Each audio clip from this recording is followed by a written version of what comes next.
आपण बनवणार आहोत मटार उसळ। ही मटार उसळ आपण ब्रेड सोबत खाऊ शकतो किंवा भातावरती खाऊ शकतो।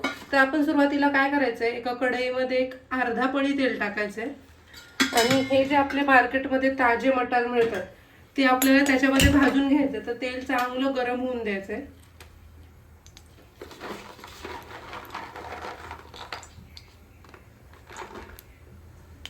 आपलं तेल चांगलं तापलंय। आता ह्यामध्ये मी एक पावशर मटार सोलून घेतले, ते ह्यामध्ये टाकते। आपले चांगले भाजून घ्यायचे ते।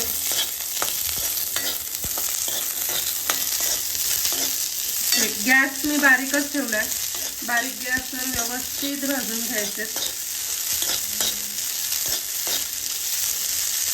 मटार हे भाजायला एक 2 ते 3 मिनिटं लागतील आपल्याला।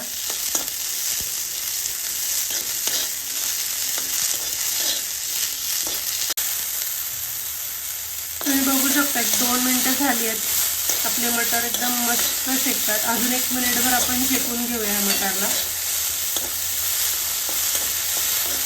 आणि कंटिन्युअस हलवत राहायचंय, नाहीतर हे मटार आपले खाली लागतील, कारण आपण तेल कमी टाकलंय यामध्ये।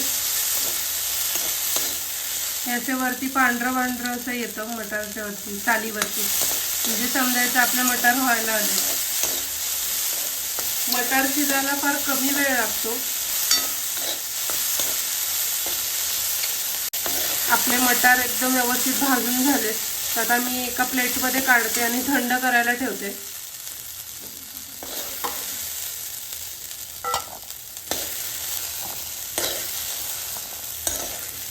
आता आपल्याला काय करायचं, एक वाटण बनवायचंय। तर वाटण कसं बनवायचं, जे आपण मटार तळून घेतले होते त्यातले अर्धे मटार आपण ह्यामध्ये टाकणार आहोत मिक्सरच्या जारमध्ये।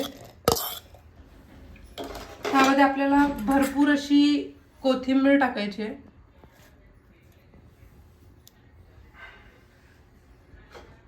मी एक ओला नारळ घेतला, एक पाव वाटी। थोडं लसूण आपल्याला ह्याच्यामध्ये जास्त टाकायचं, तर एक 7-8 लसूण पाकळी घेतली आहे।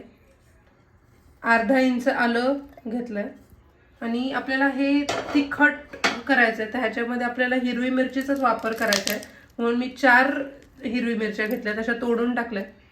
आणि ह्यामध्ये आपल्याला थोडंसं मीठ टाकायचं आहे,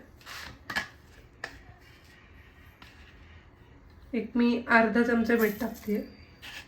आणि आपल्याला हे मिक्सरला एकदम व्यवस्थित बारीक करून घ्यायचं आहे। आणि बारीक करताना तुम्हाला लागलं तर तुम्ही थोडं पाणी वापरू शकता, एक अर्धा वाटी पाणी वापरू शकता। तुम्ही बघू शकता मी एकदम व्यवस्थित बारीक करून घेतलंय। आता आपण काय करायचंय, हे जे वाटण केलंय हे आपल्याला तेलामध्ये एकदम छान भाजून घ्यायचंय। तर आता आपण परत त्याच कढईमध्ये हे थोडं तेल टाकून भाजून घेऊया। मी त्याच कढईमध्ये आता 2 पळी तेल टाकतेय। तुम्ही गॅस मोठा ठेवू शकता ह्या वेळेला।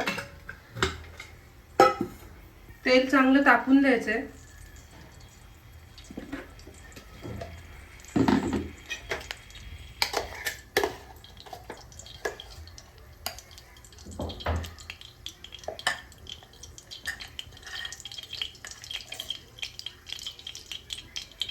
आपलं तेल चांगलं तापलंय। जो आपण मसाला वाटून घेतलाय तो आपण ह्यामध्ये टाकणार आहोत।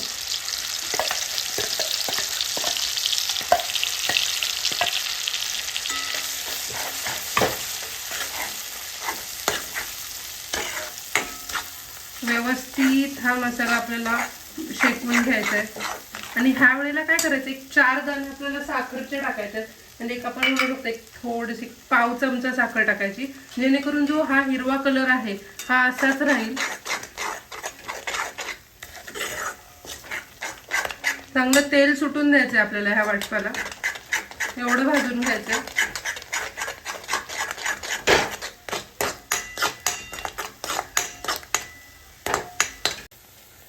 आपला मसाला एकदम व्यवस्थित भाजला गेला, तुम्हाला बघू शकता इथे असं व्यवस्थित तेल सुटलंय। तर आता ह्या वेळेला काय करायचंय, तर आणि हा मसाला वाटायला मला एक 3 ते 4 मिनिट लागले। आता आपण जे मटार बाकी होते, आपण जे भाजून घेतले होते, ते जे राहिलेले मटार आहे ते ह्या वेळेला आता आपण ह्यामध्ये टाकून द्यायचे, व्यवस्थित असं मिक्स करायचं। आणि आपल्याला आता सर्व सुके मसाले ह्यामध्ये टाकायचे आहेत. पण ह्यामध्ये पाव चमचा हळद टाकणार आहोत. एक अर्धा चमचा धने पावडर टाकायचे. बस एवढेच मसाले टाकायचे आहेत आपल्याला. आणि आपण मीठ टाकलंय मसाला वाटताना, तरी पण आपण ते थोडं मीठ टाकलं होतं, त्यामुळे आता परत चवीनुसार आपण मीठ टाकणार आहोत. आणि हे व्यवस्थित आपण मिक्स करून घ्यायचं. आता आपल्याला ह्यामध्ये पाणी टाकायचं. तर पाणी जे आपण टाकणार आहोत, आपण गरम पाणीच टाकायचंय. तर मी 1.5 ग्लास ह्यामध्ये पाणी टाकतेय.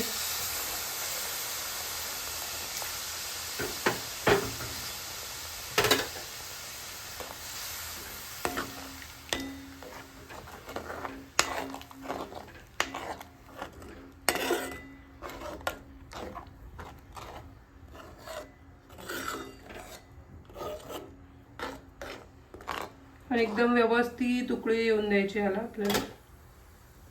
तुम्ही बघू शकता आपल्या मटार उसळ एकदम मस्त उकळी येते. एक बारीक गॅसवरती आपल्याला 2 मिनिटं अशी शिजवून द्यायची, जेणेकरून उग्रवास काहीच येणार नाही. आणि महत्त्वाचं म्हणजे कायम लक्षात ठेवा, हे मटार कायम शेकूनच घ्या. कारण काय, मटार जर शेकले तर हा मटारचा जो उग्रवास असतो तो राहत नाही. आणि जर तुम्ही बाहेरून असे ग्रीन पीस आणले आणि त्यांनी जर तुम्हाला डायरेक्ट करायचे असेल, ते पण 1 मिनिटभर भाजा आणि मगच ते ग्राइंड करा. त्याच्यामुळे एकदम छान आपली ही मटार उसळ होते. 1-2 मिनिटं मी अशी चांगली उकळून देते आणि मग तुम्हाला दाखवते. आता तुम्ही बघू शकता 1-2 मिनिटं झाले, आपली ही मटार उसळ रेडी आहे खायला. आता मी तुम्हाला कशी सर्व करते हे दाखवते. आपली मटार उसळ ब्रेड सोबत खाण्यासाठी तयार आहे.